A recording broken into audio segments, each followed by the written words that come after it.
About a month ago, Jaylen Brown won the NBA Finals MVP award, and that would be the last of his basketball until next season, because Team USA had already filled up their roster.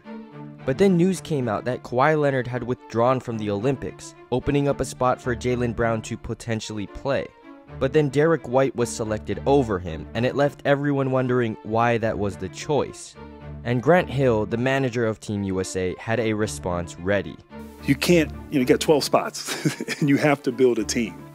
And one of the hardest things is leaving people off the roster that I'm a fan of.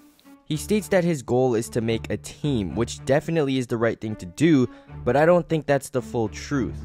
I think it goes beyond just making a team.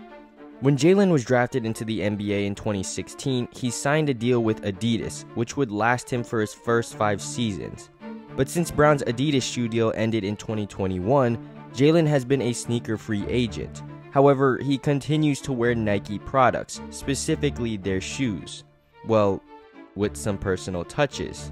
Jaylen Brown has been wearing various Nike shoes, most notably Kobe's, but he covers up the Nike swoosh every time, whether it be simply covering up the logo with a custom design or just removing the swoosh completely. Sometimes even throwing small jabs at the famous slogan, "Just do it," by placing "Just do better" instead. But that's not all.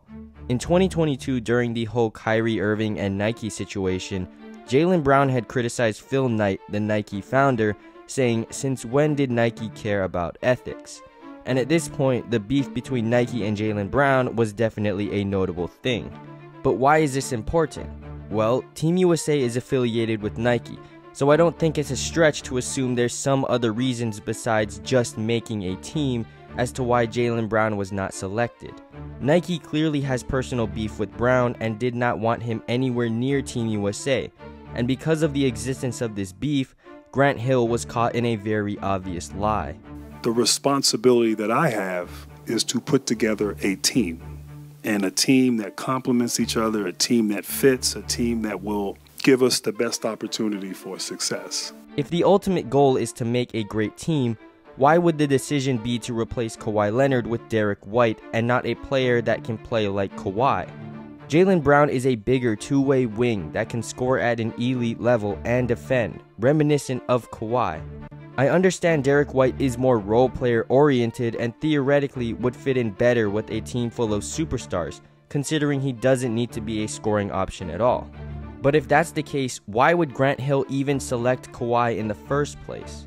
If the goal is to make a great team and the only logical reasoning for Derek White being selected is that he's not a superstar, why was he not selected in the first place? It's just a very suspicious situation. 3 Boston Celtics are about to play on Team USA together, and Jaylen Brown is not one of them. Brown wins the Eastern Conference Finals MVP and the Finals MVP. Jason Tatum gets selected. Then Kawhi withdraws and Derek White replaces him. So if it isn't skill-oriented and more fit-oriented, is Derek White really the better replacement? Well, in the FIBA World Cup last year, Brandon Ingram was supposed to be one of the faces of Team USA. However, that expectation fell drastically short as he proved to be basically unplayable. In hindsight, the selection made perfect sense. Ingram is a guy that can put the ball in the basket and make tough shots. And what team doesn't need an elite scorer, right?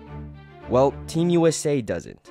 Looking at Brandon as a player in an NBA setting, obviously he would be highly valued as there isn't an unlimited amount of players that can score like he can. But when it comes to Team USA, finding players that can score isn't that hard. The selection team has access to about 80 to 90% of the top talent in the NBA to choose from. So the value of players that can only score dwindles way down. And sometimes making the team will come down to the other things players can do besides score. And because Ingram is purely a scorer, guys like Josh Hart were able to be more playable than Brandon. But why am I telling you this? Well, it's because Jaylen Brown isn't Brandon Ingram. Jaylen's scoring isn't his only attribute. He's also a very impressive defender. So with this Team USA Olympic team already being so stacked in the scoring department, there's no reason as to why Jaylen Brown wouldn't be a great fit for this team. He's easily capable of playing the same way Derek White can, and he's just physically bigger, which always helps. And I've seen articles focused on international guards being the best players on their teams. For example, Patty Mills in Australia, Shea and Murray in Canada, and Dennis Schroeder in Germany.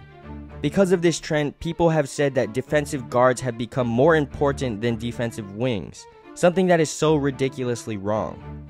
Putting elite defensive wings on offensive guards already gives the defender more of an advantage versus a defensive guard. For one, taller players typically have longer wingspans, allowing them to be more successful in reaching in for steals and blocking shots. Points. And look at the defense from Brown as he swallows up his old. And two, wings are typically stronger, and in this case, Jaylen Brown is more athletic than Derek White. Brown brings the house down. Brown uses each of those assets to be an elite defender.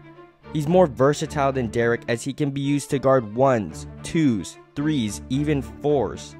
He can protect the rim in transition. Hard in transition. Oh! Blocked by Brown. He can protect the rim in the half court. To hit 20. Jaylen Brown getting Mitchell at the rack. He causes havoc against perimeter players. As Curry loses it into the backcourt, it's been that kind of half for Steph Curry. And he stays in front of his man. Quarter Bogdanovich against Brown, great matchup, and JB pokes it away. And in the case of an injury to one of the small forwards of the team, hopefully that doesn't happen, but if it does, Jaylen would have been a great backup instead of Derek White. White is a great player overall, but Jaylen Brown should have been Kawhi's replacement without a doubt. But anyways guys, what do you think about this situation? Should Jaylen Brown be Kawhi Leonard's replacement, or did they make the right decision by picking Derek White instead? Let me know in the comments down below, and I'll catch y'all in the next one. Peace.